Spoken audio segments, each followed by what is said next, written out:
नमस्कार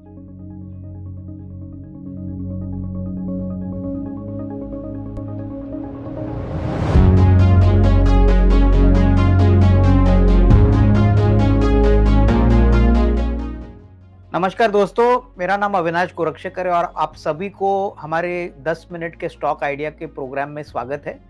दोस्तों, आज जो कंपनी हम आपको बताने वाले हैं, वो बहुत ही एक पुरानी 30 साल पुरानी कंपनी है और जो कैपिटल गुड्स को रिप्रेजेंट करती है और कंपनी का नाम है किल्बन इंजीनियरिंग लिमिटेड। अभी किल्बन इंजीनियरिंग बेसिकली दोस्तों विलियमसन मैगर ग्रुप से बिलोंग करती है और उनकी दूसरी ग्रुप कंपनीज मैक्लोड रुसेल है, एवरेडी इंडस्ट्रीज है और ये कंपनी भी इसी ग्रुप से आती है।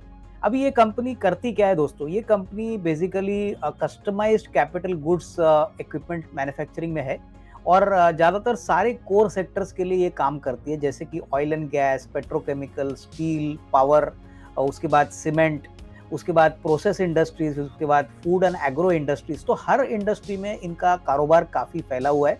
सबसे बड़ी बात, एक सिंपल आसान शब्द में हम आपको बताएं तो जहाँ पे भी ड्राइंग प्रोसेस की ज़रूरत होती है, वहाँ पे किल्बन इंजीनियरिंग की मार्केट लीडरशिप है और ये इनके कस्टमर प्रोफाइल से भी दिख सकता है। इनफैक्ट इनके कस्टमर्स अगर हम बता दें तो उसमें लार्सन एंड टूब्रो है, ओएनजीसी है, जीएनएफसी है, जीएसएफसी है, दीपक फर्टिलाइजर्स है, उसके बाद टाटा केमिकल्स है, इंटरनेशनल कस्टमर्स जैसे सैबिक है, थाई कार्बन ब्लैक है, डोमेस्टिक में पीसीबीएल है।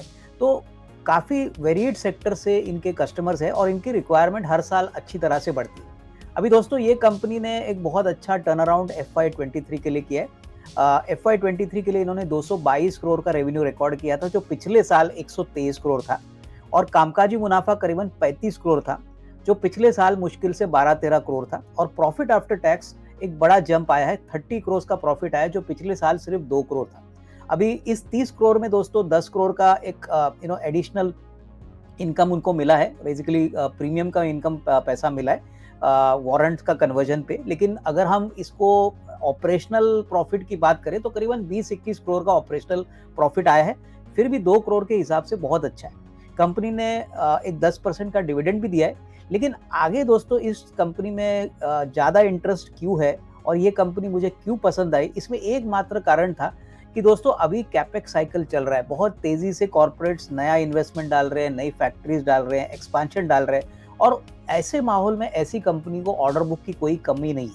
इनफैक्ट कंपनी ने कहा है कि इनके पास करीबन 246 करोड़ के नए ऑर्डर्स है और भी ऑर्डर्स L1 स्टेज में है और ये 246 करोड़ कंफर्टेबली आने वाले 12 से 15 महीने में वो एग्जीक्यूट करेंगे। तो हमारा मानना है कि दोस्तों अगर हम फाइनेंशियल नंबर्स की बात करें तो इस साल दैट इज FY24 के लिए हमको लग रहा है कि करीबन 275-280 करोड़ का रेवेन्यू आएगा, जो पिछले साल 222 करोड़ था और FY26 के लिए ये कंपनी कंफर्टेबली 350 करोड़ का रेवेन्यू रिकॉर्ड करेगी। अभी दोस्तों इस कंपनी की कामकाजी मुनाफे की बात करें तो 15-16% का EBITDA मार्जिन कंपनी ने मेंटेन किया है।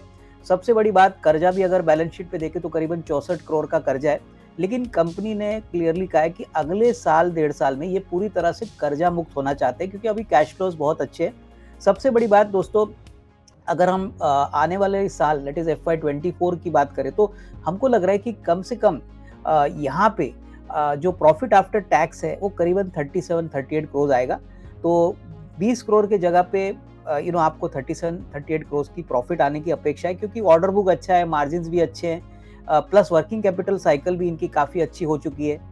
FY26 की बात करें तो मुझे लग रहा है कि कम से कम 49-50 करोड़ का प्रॉफिट आफ्टर टैक्स आपको मिलेगा।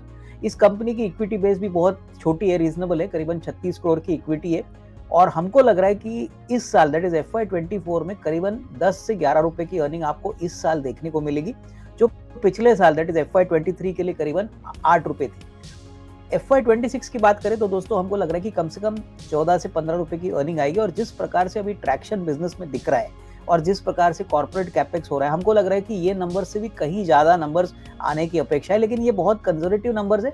अभी सबसे एडिशनल जो अर्निंग्स ट्रिगर के लिए जो चीज़ हमको पसंद आई, इस कंपनी के पास करीबन 25 करोड़ का डिफर्ड टैक्स एसेट है। दोस्तों डिफर्ड टैक्स एसेट एक ऐसा अकाउंटिंग एडजस्टमेंट होता है जहां पे कंपनी अपना टैक्स का जो आउटफ्लो होता है वो डिफर्ड टैक्स एसेट से एडजस्ट कर सकती है।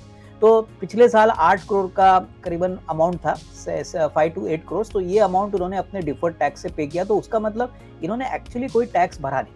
आने वाले कम से कम 2-3 सालों के लिए मैनेजमेंट का मानना है कि कंपनी कोई भी टैक्स नहीं पे करेगी, तो उसका मतलब जो कंपनी का प्रॉफिट बिफोर टैक्स होगा, वही कंपनी का प्रॉफिट आफ्टर टैक्स होगा। तो ये बहुत ही पॉजिटिव बात है, क्योंकि देखिए अर्निंग्स ग्रोथ के लिए एक बहुत बड़ा बूस्टर आपको इस डिफर्ड टैक्स एडजस्टमेंट से मिलेगा, और ये गिने-चुने कंपनीज़ में ही आपको मिलता है। मुझे लग रहा है कि दोस्तों जिस प्रकार की कंपनी की वैल्यूएशन अभी चल रही है, अगर हम FY 23 की बात करें तो करीबन 14-15 का पी है, लेकिन अगर FY 24 की और 25 की बात करें तो मुझे लग रहा है कि ये स्टॉक बहुत ही सस्ते भाव पे मिल रहा है। इनफैक्ट हमने इसको ईवी टू इबिटा के मल्टीपल पे जब वैल्यू किया तो हमने देखा कि मुश्किल से 4 या 5 का ईवी टू इबिटा आपको अगले 2 साल के लिए के प्रॉफिट्स के हिसाब से आपको मिल रहा है। सारी कैपिटल गुड्स कंपनीज में अगर हम देखें तो कम से कम 20, 25 या 30 का पी मल्टीपल मिलता है। दूसरी बात, ईवी टू इबिटा भी करें तो करीबन 20 से 25 का मल्टीपल मिलता है। तो उस हिसाब से ये कंपनी भले ही छोटी है, लेकिन पोटेंशियल प्राइस का बढ़ने का बहुत अच्छा दमखम रखता है। हमको लग रहा है कि अगले 12 से 15 महीने अगर कोई इस लेवल से निवेश करता है, जो करंटली अराउंड 140-143 है, तो करीबन 220-225 रुपए का टारगेट प्राइस आपको कंफर्टेबली मिलेगा। तो ये बहुत ही अच्छा डीप वैल्यू स्टॉक है, जहाँ पे आप अभी भी इस प्राइस पे मुझे लग रहा है अच्छा निवेश बन सकता है, और आपके पोर्टफोलियो में अच्छे रिटर्न्स देने की ये कैपेसिटी रखता है। तो उम्मीद है दोस्तों ये 10 मिनट का स्टॉक आइडिया आपको पसंद आया। अगर पसंद आया होगा तो प्लीज़ इसको लाइक और शेयर करिए, और हमारे वीडियोस को ऑलवेज रेगुलरली फॉलो करिए। हम आगे भी आपको ऐसे ही इंटरेस्टिंग स्टॉक आइडियाज़ हमारे इस प्रोग्राम के माध्यम से बताएंगे। तो दोस्तों इसी के साथ धन्यवाद। Thank you.